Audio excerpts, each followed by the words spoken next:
سلام دوستان، اومدیم با یه بازی جذاب دیگه.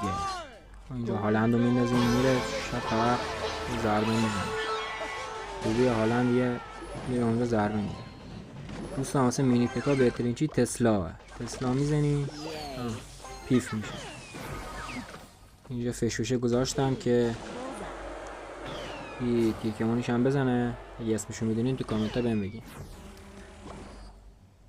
خب اونجا آینه داشت، یکی دیگه میزنه. میذاری خوب بیا جلو.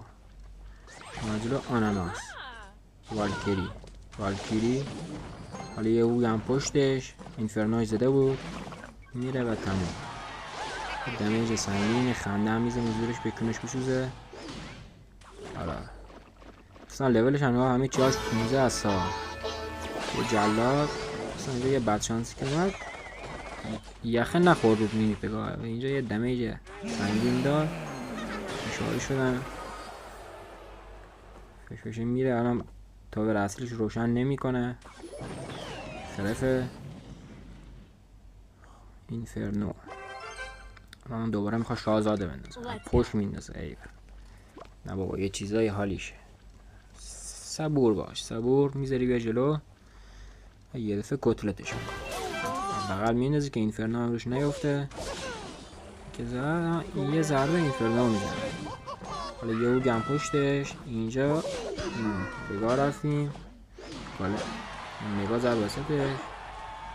خب اینجا اصلا والکیری بریزم، ولی دیدم ساعتش 14. گفتم نگاه. دوستان نگاه فیس تو فیس شدن.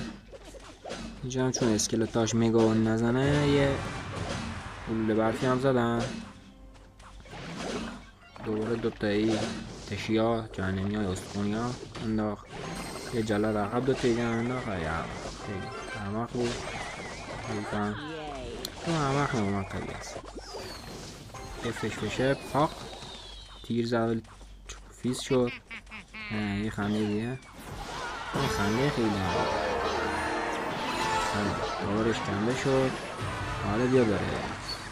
اسکلت و مینی پگاه انداخت کرده من شنبوزم، ولی نه. یه اسکلت دیگه میریزه که با یه جلاد راه جمعش میکنیم.